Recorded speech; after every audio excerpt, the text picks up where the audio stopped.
Mount Everest name is change. क्या आप जानते हैं माउंट एवरेस्ट की असल खोज किसने करी थी? क्या आपको पता है माउंट एवरेस्ट का नाम माउंट एवरेस्ट क्यों है? नमस्कार, मेरा नाम है विद्युत शर्मा। आप देख रहे हैं द इन्फो कॉर्नर। आपका फिर से स्वागत है आज इस वीडियो में। आज का विषय होने वाला है the reality check of Mount Everest. Mount Everest की असली खोज किसने करी, उसका हकदार कौन था, इस विषय में आज हम इस वीडियो पे चर्चा करेंगे। बहरहाल, अगर आप मेरे चैनल पे नए हैं तो चैनल को सब्सक्राइब कर सकते हैं, बेल आइकन को हिट कर सकते हैं अपकमिंग वीडियो के लिए। तो चलिए आगे बढ़ते हैं, आज के विषय पे चर्चा शुरू करते हैं।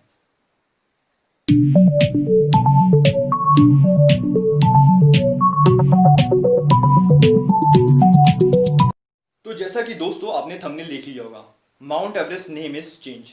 असल में माउंट एवरेस्ट का नाम क्यों बदलना चाहिए या फिर उसको बदलने के पीछे का कारण क्या है, इसकी आवश्यकता क्या है, वो मैं आपको इस वीडियो में बताऊंगा। असल में माउंट एवरेस्ट का नाम माउंट एवरेस्ट क्यों पड़ा, सबसे पहले हमें यह जानने की जरूरत है।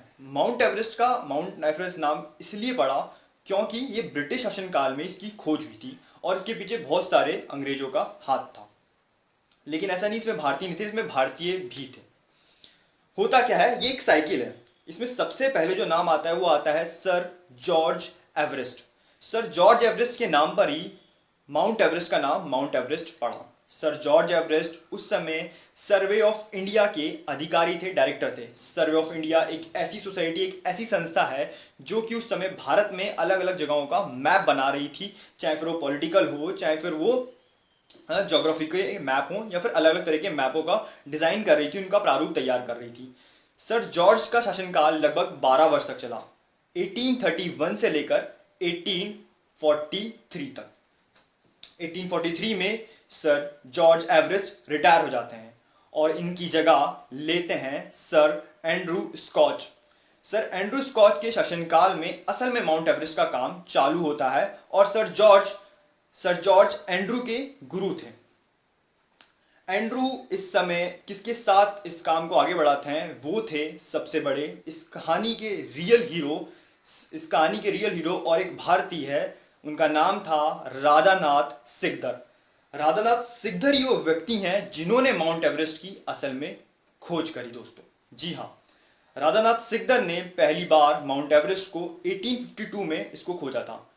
माउंट एवरेस्ट को माउंट एवरेस्ट से पहले अगर हम बात करें तो माउंट एवरेस्ट से पहले दुनिया की सबसे ऊंची चोटी कंचनजंगा को माना जाता था और उस समय माउंट एवरेस्ट को पीक 15 के नाम से जाना जाता था। लेकिन नेपाल के कुछ लोग उसे गौरी शंकर पर्वत भी कहते थे और सागर माथा के नाम से भी जानते थे, और तिब्बत के लोग भी जानते थे। माउंट एवरेस्ट की खोज करने के बाद, माउंट एवरेस्ट की जब खोज करी सिकदर जी ने या फिर राधानाथ सिकदर जी ने, तो इसकी हाइट उस समय आई थी 39,000 फीट, मतलब 29,000 फीट के समथिंग उसकी हाइट उस समय आई थी। लेकिन असल में हुआ क्या, ब्रिटिश शासनकाल था। सर एंड्रू के समय में उन्होंने ये खोज करी थी, उन्होंने ये खोज टिग्नोमेट्री के द्वारा करी थी। वो मैथमेटिशियन थे और उस समय अंग्रेजी शासनकाल में चीफ कंप्यूटर के पद पर तैनात थे। चीफ कंप्यूटर का पद उस समय, जो कंप्यूटर है वो आज के कंप्यूटर जैसा नहीं होता था, उस समय एक डेजिग्नेशन होता था, एक पद होता था, क्योंकि ये लोग गणनाएं करते थे, ये लोग मैथमेटिक ऑपरेशन के जरिए बहुत सारी चीजों के बारे में बताया करते थे। और राधानाथ सिकदर उस समय इस संस्था के सबसे चीफ अधिकारी थे, लेकिन ये सर एंड्रू के नीचे काम करते थे। तो फिर इनकी रिसर्च सर एंड्रू के हवाले जाती है और सर एंड्रू इस पे लगभग 4 वर्ष तक शोध करते हैं। शोध में निकलता कुछ नहीं है, सिर्फ बदलाव इतना सा आता है कि 29029 फीट हाइट हो जाती है। मतलब क्या, इसका मतलब यह है कि जब हम पहले की बात करें, मतलब जब सिकंदर नाथ जी ने इसकी खोज करी थी तो उस समय जो हाइट आई थी माउंट एवरेस्ट की निकल के, वो आई थी 29,000 फीट। लेकिन जब ये शोध करते हैं तो वो हाइट हो जाती है 29,029 फीट। बस इतना सा बदलाव आता है, मैं आपको साइड में वो शो कर दूंगा। इसके बाद इसके नामकरण की बारी आती है और इसका नामकरण वो दे देते हैं सर एवरेस्ट के नाम पर, माउंट एवरेस्ट। तो इस तरीके से इसका नाम माउंट एवरेस्ट पड़ता है। लेकिन इसमें जॉर्ज एवरेस्ट के कोई योगदान नहीं था और ना ही इसमें एंड्रू का कोई खास योगदान था। इसकी असली खोज करी थी राधानाथ सिकदर ने। राधानाथ सिकदर वो व्यक्ति थे जो उस पॉइंट पे पहुंचे, P59 पे पहुंचे। फिर P59 की हाइट नापी गई टिग्नोमेट्री के द्वारा, मैथमेटिक्स के द्वारा या फिर विशेष उपकरणों के द्वारा, और उनकी पूरी मेहनत थी। लेकिन क्रेडिट पूरा जाता है ब्रिटिश शासनकाल में और एवरेस्ट के नाम पर। तो इसीलिए मैं चाह रहा था कि इसका नाम चेंज होना चाहिए और अब इसका नाम माउंट सिकदर के नाम पर रखा जाना चाहिए। इसके बारे में आपका क्या सोचना है, कमेंट सेक्शन में मुझे बता सकते हैं और इस वीडियो को लोगों को शेयर करके भी बता सकते हैं कि आपको भी ये लगता है कि माउंट एवरेस्ट का नाम माउंट सिकदर होना चाहिए।